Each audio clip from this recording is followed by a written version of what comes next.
दोस्तों मैं राज बोल रहा हूँ, शेयर ट्रैक में आपका स्वागत है। एक और एचआईवी के बारे में वीडियो है ये। बहुत ही दिलचस्प वीडियो है।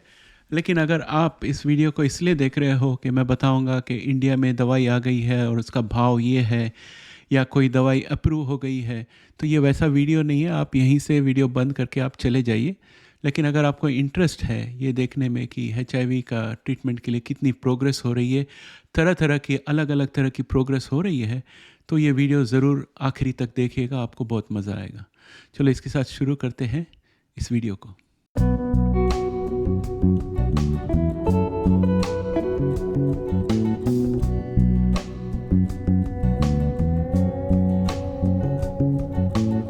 तो दोस्तों, गेट्स फाउंडेशन का नाम तो आपने सुना होगा। बिल गेट्स का फाउंडेशन है और गेट्स फाउंडेशन जो है बहुत खर्चा करती है। जो गरीब देश हैं उसमें मलेरिया से लोगों को बचाने को, एचआईवी से लोगों को बचाने को।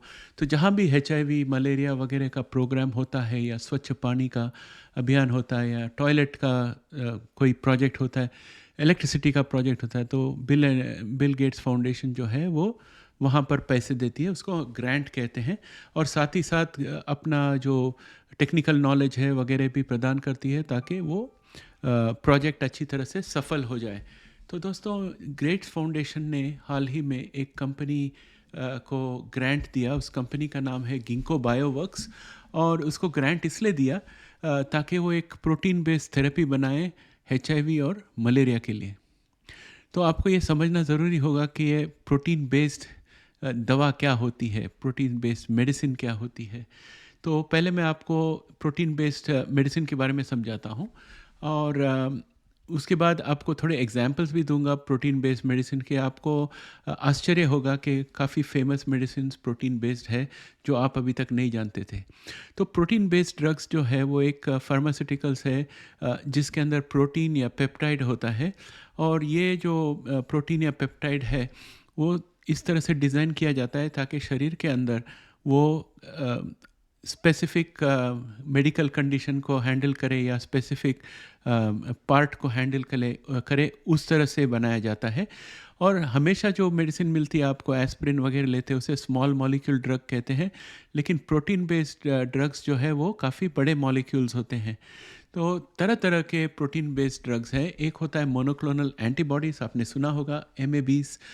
और ये है लेबोरेटरी में बनाए हुए मॉलिक्यूल जो इंसान के शरीर के अंदर एंटीबॉडी बनती है, उसको कृत्रिम तरीके से आर्टिफिशियली बनाया जाता है, सेम टू सेम। और वो हमें वायरस के साथ फाइट करने को मदद करता है। जब कोविड-19 चल रही थी तो मोनोक्लोनल एंटीबॉडीज़ का काफ़ी इस्तेमाल किया था, वैक्सीन में भी और ट्रीटमेंट में भी।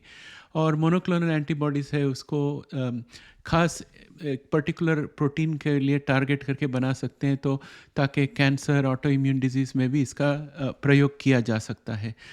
दूसरा तरह का प्रोटीन बेस्ड ड्रग्स है एंजाइम्स।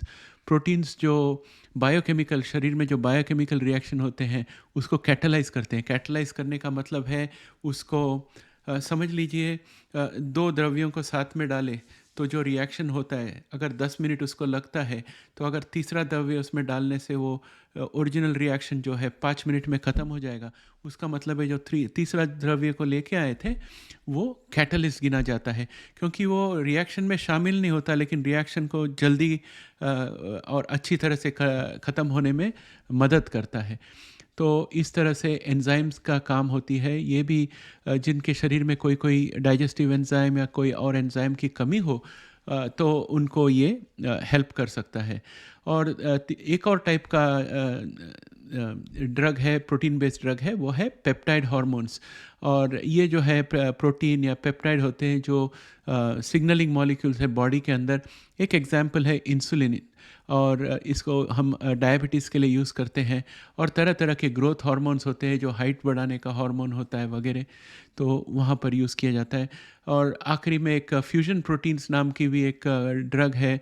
और ये इंजीनियर्ड प्रोटीन्स होती है जो फंक्शनल एलिमेंट, दो दो अलग अलग प्रोटीन या तीन चार अलग अलग प्रोटीन के जो खास गुण है उसको इकट्ठे करके एक नया प्रोटीन बनाया जाता है जिसमें वो चारों के गुण होंगे, तो उसको हम कहते हैं कि फ्यूजन प्रोटीन्स। और फ्यूजन प्रोटीन भी इस्तेमाल किए जाते हैं शरीर के अंदर तरह तरह के पाथवेज को टारगेट करने के लिए। और प्रोटीन बेस्ड ड्रग्स जो है आज की तारीख में काफ़ी महत्वपूर्ण हो गए मेडिसिन के फील्ड में, क्योंकि वो काफ़ी एक्यूरेट भी काम करते हैं, लेकिन उनमें चैलेंजेस भी है थोड़ा। उसका एक्सपायरी डेट थोड़ा जल्दी हो जाता है, क्योंकि इसकी स्टेबिलिटी को संभालने के लिए थोड़ा एक्स्ट्रा एफर्ट्स करनी पड़ती है, और मैन्युफैक्चरिंग में भी खास केयरफुल रहना पड़ता है। तो ये थोड़े प्रॉब्लम्स है इसके। और एक और प्रॉब्लम ये है कि अगर शरीर के अंदर जाने के बाद इम्यून रिएक्शन हो सकता है उसके लिए, तो ये सब चीज़ों के बारे में ध्यान रखना पड़ता है। लेकिन आप तो जानते ही है कि इंसुलिन कितने सालों से ह्यूमंस को ट्रीट करने के लिए यूज़ किया जाता है डायबिटीज़ के लिए। अभी आपको थोड़े एग्जांपल्स देता हूँ। हुमिरा नाम की एक दवा है जो मोनोक्लोनल एंटीबॉडी है, उसे ऑटो इम्यून डिजीज़ के लिए यूज़ करते हैं, जैसे कि आर्थराइटिस, रूमेटॉइड आर्थराइटिस के लिए यूज़ करते हैं। हर्सेप्टिन नाम की एक मोनोक्लोनल एंटीबॉडी दवाई है जिसको ब्रेस्ट कैंसर के लिए यूज़ करते हैं। और इंसुलिन तो आप जानते ही है डायबिटीज़ के लिए यूज़ करते हैं। और एनब्रेल जो है ये फ्यूजन प्रोटीन है, इसको रूमेटॉइड आर्थराइटिस के लिए इस्तेमाल किया जाता है। ये सब सक्सेसफुल मेडिसिन है जो ऑलरेडी मार्केट में है, जो अच्छी तरह से काम कर रहे हैं। ये सब प्रोटीन बेस्ड ड्रग्स है, और इन ड्रग्स का बहुत ही बड़ा योगदान है मेडिसिन के क्षेत्र में, तरह तरह के कंडीशंस के लिए इलाज प्रदान करने के लिए। अभी आपको इसके बारे में बताऊं कि जो बिल गेट्स फाउंडेशन ने जो ग्रांट दिया है वो गिंको को क्यों दिया है। तो गिंको बायोवर्क्स जो है ये कंपनी ऐसी है जिसके पास डेटाबेस है, और वो डेटाबेस के अंदर तरह तरह के सेल्स के जीन्स है। अभी समझ लीजिए हम दही जमाने के लिए यीस्ट यूज़ करते हैं, ये जो आप क्या कहते हैं उसको, दूध में थोड़ा दही डालते हैं तो अगले दिन वो दही बन जाता है, इसको इनोकुलेशन कहते हैं। तो इसमें जो प्रक्रिया होती है कुछ उसी तरह से प्रक्रिया होती है जब ब्रेड में यीस्ट डालते हैं और आधे घंटे के लिए रख देते हैं ब्रेड के आटे में। तो ये सब चीज़ें जो है इसको फर्मेंटेशन प्रोसेस कहते हैं। गिंको के पास लाखों करोड़ों ऑर्गेनिजम्स के डीएनए है जिसको उसने स्टडी किया है, और तरह तरह के वातावरण में देखा है उसको क्या इनपुट देने से क्या आउटपुट आता है, उसको वो डेटाबेस कहते हैं।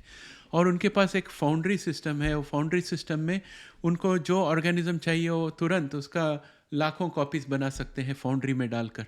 तो एक डेटाबेस है और एक फाउंड्री है गिंको के पास। और गिंको बायोवर्क्स जो है वो वर्ल्ड वाइड काम करती है, और इसके बैलेंस शीट में लगभग एक $1.5 बिलियन जितना कैश है। तो कंपनी में है दम, काफ़ी कोलैबोरेशन है, गवर्नमेंट्स के साथ भी कोलैबोरेशन है इसके। और गेट्स फाउंडेशन ये चाहती है कि गिंको बायोवर्क्स उसका जो डेटाबेस है उसका इस्तेमाल करे, और उसका सेल इंजीनियरिंग का जो ज्ञान है उसको इस्तेमाल करे, और एक कृत्रिम सेल बनाए जो HIV के लिए, HIV को फाइट करने के लिए जो एंटीबॉडीज़ की ज़रूरत पड़ेगी या ब्रॉडली न्यूट्रलाइजिंग एंटीबॉडीज़ की ज़रूरत पड़ेगी, जो भी हो वो बनाए। और उनकी कल्पना ये है कि एक डिवाइस जैसा इम्प्लांट बन जाएगा आपके शरीर में, जिसके अंदर वो कृत्रिम सेल्स होंगे, और वो सेल्स जो है 24 घंटे एंटीबॉडीज़ और ब्रॉडली न्यूट्रलाइजिंग एंटीबॉडीज़ रिलीज़ करेंगे, ताकि ART बंद कर सके। और एक बार लगा दिया तो 6 महीना 1 साल के लिए झंझट नहीं। तो कुछ इस तरह से वो सोच रहे हैं। अभी तक इन्होंने पूरा डिटेल नहीं दिया है कि कितने महीने तक चलेगा और इसकी क्षमता क्या होगी, लेकिन उन्होंने HIV और मलेरिया के लिए ग्रांट दिया है। और गेट्स फाउंडेशन का विचार ये है कि अगर इस तरह से अगर बनाए, जैसे जामन से दही बन जाता है, उसी तरह से एक सैंपल से हज़ारों सेल्स बने और उसको पैक कर दो और आदमी के शरीर पे लगा दो, इंसान के शरीर पे, और उसको HIV और मलेरिया से मुक्ति मिले, तो बहुत सस्ता होगा। इसमें इतना महंगा नहीं होगा, बहुत ही सस्ता इलाज होगा और बहुत ही सिंपल इलाज होगा, और उसका मैन्युफैक्चरिंग में भी ज़्यादा तकलीफ़ नहीं होगी। और गिंको बायोवर्क्स के पास ये बहुत नॉलेज है। अभी उनका काम सिर्फ यही है कि उनका डेटाबेस में से तरह तरह के ऑर्गेनिज्म को ढूंढ के निकालना है जो अलग अलग तरह के प्रोटीन बनाते हैं, और उनका मिक्स एंड मैच करके जो सही एंटीबॉडी या ब्रॉडली न्यूट्रलाइजिंग एंटीबॉडी चाहिए वो बनाने के लिए एक सेल बनाना है, और एक बार वो बना दे तो उनके डेटाबेस में चले जाएगा। वहाँ से एक कॉपी निकाल के वो फाउंड्री में डालेंगे और लाखों की तादाद में उसका कॉपीज़ बनेगी और बॉटल में डाल के भेज देना है। तो दोस्तों ये है लेटेस्ट डेवलपमेंट जो HIV फील्ड में हो रहा है, और इसके लिए थैंक्स कहना है गेट्स फाउंडेशन को, जो करोड़ों करोड़ों डॉलर हर साल अरबों डॉलर खर्चा करता है थर्ड वर्ल्ड कंट्रीज़ के लिए।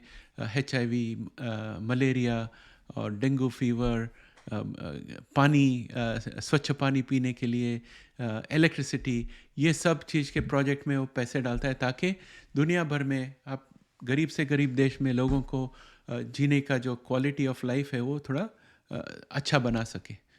तो दोस्तों ये रहा हमारा आज का वीडियो। आपको पसंद आए तो लाइक ज़रूर दबा देना, चैनल को मदद होती है।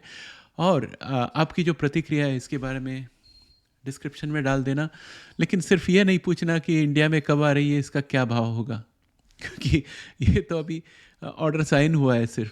ओके, तो दोस्तों इसके बाद अगले वीडियो में फिर मिलेंगे। जय हिंद।